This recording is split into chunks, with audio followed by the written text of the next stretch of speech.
ಇರ್ಬೋದು ಇಂಥ ಜನ ಎಲ್ಲ ಕೂಡ ರಾಜ್ಯ ಸರ್ಕಾರ ಮೊನ್ನೆ ನಾನು ಕೂಡ ಓದಿದ್ದೆ, ಮೊನ್ನೆ ಗೃಹ ಸಚಿವರ ಜೊತೆ ಮಾಕ್ ಡ್ರಿಲ್ಲನ್ನು ಮಾಡಿದ್ದಾರೆ. ಮೈಸೂರಿನಲ್ಲಿ ಏನು ಕೇಂದ್ರ ಸರ್ಕಾರದ ಸೂಚನೆ ಇದೆ, ಮಾರ್ಗದರ್ಶನದಂತೆ ಮಾಕ್ ಡ್ರಿಲ್ಲನ್ನು ಮಾಡಿ ಇವರು ಕೂಡ ಸನ್ನದ್ಧರಾಗಿದ್ದಾರೆ. ನಿನ್ನೆ ಸರ್ ಹಿರೇಮಠವರು ಬಂದಿದ್ದರು. ನಿನ್ನೆ ಏನು ಮಂಚಿನಲ್ಲಿ ಟಿವಿ ದಾಳಿ ಆಗುತ್ತಲ್ಲ, ಅವ್ರನ್ನ ಕೂಡಲೇ ಶಿಕ್ಷೆಗೆ ಒಳಪಡಿಸ್ಬೇಕಂತೇಳಿ ಇದು ಮಾಡಿದ್ದಾರೆ ಸರ್. ನಿನ್ನೆ ಸುದ್ದಿ ಒಳ್ಳೆಯದು. ನಾನು ಅವರಿಗೆ ಬೆಂಬಲವನ್ನು ವ್ಯಕ್ತಪಡಿಸ್ತೀನಿ. ಯಾರೇ ತಪ್ಪಿತಸ್ಥರಿದ್ದರೂ ಕೂಡ ಅವರಿಗೆ ಶಿಕ್ಷೆ ಆಗಬೇಕು, ಕ್ರಮ ಆಗಬೇಕು. ಮತ್ತು ಸರ್ ಜನಾಕ್ರೋಶ ಯಾತ್ರೆ ಸರ್ ಚಿಕ್ಕಬಳ್ಳಾಪುರದಲ್ಲಿ ಸ್ವಲ್ಪ ಮುನ್ನುಡಿಕೆ ಆಗಿದೆ. ಅದು ಯಾವಾಗ ಯುದ್ಧದ ಈ ಸ್ಥಿತಿಯಲ್ಲಿ ನಾವು ಜನಾಕ್ರೋಶ ಮಾಡುವಂಥದ್ದು, ಪರಸ್ಪರ ನಾವು ಆಪಾದನೆ ಮಾಡುವಂಥದ್ದು ಇದು ಸಕಾಲ ಅಲ್ಲ. ನಾವು ಇವತ್ತು ವಿದೇಶಿ ಉಗ್ರಗಾಮಿಗಳನ್ನು ಮಟ್ಟ ಹಾಕಲಿಕ್ಕೆ ನಾವೆಲ್ಲ ಭಾರತೀಯರಾಗಿ ಒಂದಾಗಿ ನಾವು ಇವತ್ತು ಹೋರಾಟ ಮಾಡಬೇಕು. ಈ ಸಂದರ್ಭದಲ್ಲಿ ನಮ್ಮ ಮಧ್ಯೆ ನಾವು ಏನೇ ಇದ್ದರೂ ಕೂಡ ಭಿನ್ನಾಭಿಪ್ರಾಯ ಅದನ್ನು ಬದಿಗಿಡ್ತೀವಿ. ಹಾಗಾಗಿ ರಾಜಕಾರಣಕ್ಕೆ ಮೀರಿ ನಾವು ಭಾರತೀಯರಾಗಿ ಇವತ್ತು ನಾವು ನಡ್ಕೋಬೇಕು. ಇವತ್ತು ಚಿಕ್ಕಬಳ್ಳಾಪುರ ಜಿಲ್ಲಾಧ್ಯಕ್ಷ ಸ್ಥಾನ ಸರ್ ಎಷ್ಟು ಮಟ್ಟಿಗೆ ಬಂದಿತ್ತು? ನೀವು ಜನಾಕ್ರೋಶದ ಬಗ್ಗೆ ಮಾತಾಡ್ತೀರಿ, ಸಿಂಧೂರ್ ಬಗ್ಗೆ ಮಾತಾಡ್ತೀರಿ. ನೋಡಿ ಯಾವ ವಿಚಾರ ನಿಂತ್ಕೊಳ್ಳಿ, ಮಾಧ್ಯಮದವರು ಇನ್ನು ಸ್ವಲ್ಪ ರೆಸ್ಪಾನ್ಸಿಬಲ್ ಆಗಿ ಕೇಳಬೇಕು.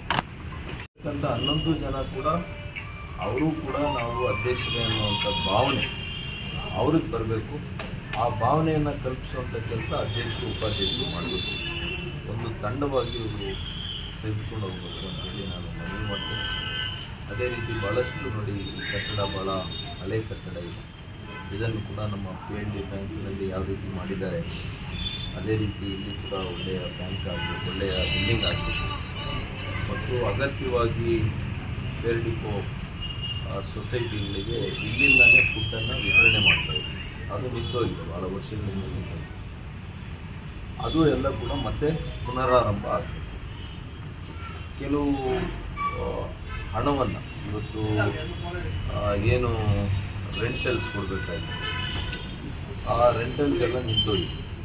ಅವನ್ನೆಲ್ಲ ಕೂಡ ಮತ್ತು ಕೋರ್ಟ್ನಲ್ಲಿರ್ತಕ್ಕಂಥ ವ್ಯಾಜ್ಯಗಳನ್ನು ಕೂಡ ತ್ವರಿತವಾಗಿ ಇವರು ಅದಕ್ಕೆ ಗಮನ ಕೊಟ್ಟು ಅದನ್ನು ಬಗೆಹರಿಸಿ ಕಾನೂನು ರೀತಿ ಏನೇನು ಕ್ರಮಗಳಾಗಬೇಕು, ವಸೂಲಾತಿ ಮಾಡಬೇಕು. ಒಟ್ಟಾರೆಯಾಗಿ ಈ ಸಂಸ್ಥೆಯನ್ನು ಒಂದು ಒಳ್ಳೆಯ ರಾಜ್ಯದಲ್ಲೇ ಒಂದು ಒಳ್ಳೆಯ ಸಂಸ್ಥೆಯನ್ನಾಗಿ ಇವರು ಇದನ್ನು ಅಭಿವೃದ್ಧಿಪಡಿಸಬೇಕು ಅನ್ನೋಂಥ ನಿಟ್ಟಿನಲ್ಲಿ ರೈತರಿಗೆ ನ್ಯಾಯ ಸಿಗಬೇಕು. ಒಟ್ಟಾರೆಯಾಗಿ ಮೂಲಭೂತವಾಗಿ ರೈತರಿಗೆ ನ್ಯಾಯ ಸಿಗಬೇಕು. ನಮ್ಮ ಪಕ್ಷಗಳು ನೋಡಿ ಇವತ್ತು ಇತಿಹಾಸದಲ್ಲಿ ಎಲ್ಲ ಜನರಲ್ ಕ್ಯಾಟಗರಿಯವರೇ ಅಧ್ಯಕ್ಷರು, ಉಪಾಧ್ಯಕ್ಷರು ಇವೆಲ್ಲ ಆಗ್ತಾಯಿದೆ. ಅಂಥ ಸಂದರ್ಭದಲ್ಲಿ ಇವತ್ತು 2 ಸ್ಥಾನಗಳನ್ನು ಬಲಹೀನ ವರ್ಗಗಳಿಗೆ ಕೊಟ್ಟಿರುವಂಥದ್ದು ನಮ್ಮ ನೈಜ ಸಾಮಾಜಿಕ ನ್ಯಾಯಕ್ಕೆ ನಾವು ನಂಬಿರ್ತಕ್ಕಂಥ ಸಿದ್ಧಾಂತಕ್ಕೆ ಇದು ಒಂದು ಎಲ್ರಿಗೂ ಕೂಡ ಒಂದು ಪ್ರೂಫ್ ಅಂತ ನಾನು ಹೇಳಲಿಕ್ಕೆ ಬಯಸ್ತೇನೆ. ಸರ್ ಮೊನ್ನೆ ನರೇಂದ್ರ ಮೋದಿ ಅವರ ನೇತೃತ್ವದಲ್ಲಿ ಆಪರೇಷನ್ ಇವತ್ತು ಏನು 26 ನಮ್ಮ ಭಾರತೀಯ, ಅದರಲ್ಲಿ ಕೂಡ ಹಿಂದೂ ಧರ್ಮದಲ್ಲಿರ್ತಕ್ಕಂಥ ಹೆಣ್ಣುಮಗಳ ಏನು ಅವರ ಮಾಂಗಲ್ಯವನ್ನು ಸುಮಂಗಲಿಯನ್ನು ಕಿತ್ಕೊಂಡಿರ್ತಕ್ಕಂಥ ಉಗ್ರಗಾಮಿಗಳು, ಪಾಕಿಸ್ತಾನದ ಉಗ್ರಗಾಮಿಗಳು, ಇವರಿಗೆ ತಕ್ಕ ಶಾಸ್ತಿಯನ್ನು ಪಾಠವನ್ನು ನಾವು ಮಾಡ್ತೀವಿ ಅಂತ ಮಾನ್ಯ ಪ್ರಧಾನಮಂತ್ರಿಗಳು ನರೇಂದ್ರ ಮೋದಿಯವರು ಹಣ ಕೊಟ್ಟಿದ್ರು. ಅದರಂತೆಯೇ ಇವತ್ತು ಆಪರೇಷನ್ ಇವತ್ತು ಸಿಂಧೂರ್ ನಿಮಗೆಲ್ಲ ಗೊತ್ತಿದೆ. ನಮಗೆ ಸಿಂಧೂರ ಭಾಳಷ್ಟು ಒಂದು ನಮ್ಮ ಹಿಂದೂ ಮಹಿಳೆಯರಿಗೆ ಅದು ಭಾಳಷ್ಟು ಪವಿತ್ರ. ಏನು ಅವರ ಗಂಡಂದರಿಗೆ ಗೌರವವನ್ನು ಕೊಡೋದು ಆ ಸಿಂಧೂರದ ಮೂಲಕ. ಅಂಥ ಒಂದು ಪವಿತ್ರ ಪದವನ್ನು ನಮ್ಮ ಪ್ರಧಾನಮಂತ್ರಿಗಳೇ ಆಯ್ಕೆ ಮಾಡಿ ಇವತ್ತು ಈ ಒಂದು ನಮ್ಮ ಸಶಸ್ತ್ರ ಪಡೆಗಳು ಎಲ್ಲ ರೀತಿಯಲ್ಲಿ ವಾಯುವಿನಲ್ಲಿ, ನೇವಿ, ಆರ್ಮಿ ಎಲ್ಲ ಕೂಡ ಸಿದ್ಧರಾಗಿದ್ದಾರೆ. ಪಾಕಿಸ್ತಾನದ ಒಳಗಡೆ ಹೋಗಿ ಇವತ್ತು ಲಾಹೋರ್ವರೆಗೂ ಕೂಡ ಹೋಗಿ ರಾವಲ್ಪಿಂಡಿಗೆ ಹೋಗಿ, ಕರಾಚಿ ಹತ್ರ ಹೋಗಿ ಅವರ ಏನು ಬೇಸಸ್ ಇದೆಯಲ್ಲ, ಲಾಂಚ್ ಪ್ಯಾಡ್ಸ್ ಅಂತ ಆ ಲಾಂಚ್ ಪ್ಯಾಡ್ಸನ್ನೇ ಇವತ್ತು ಧ್ವಂಸ ಮಾಡಿದ್ದಾರೆ.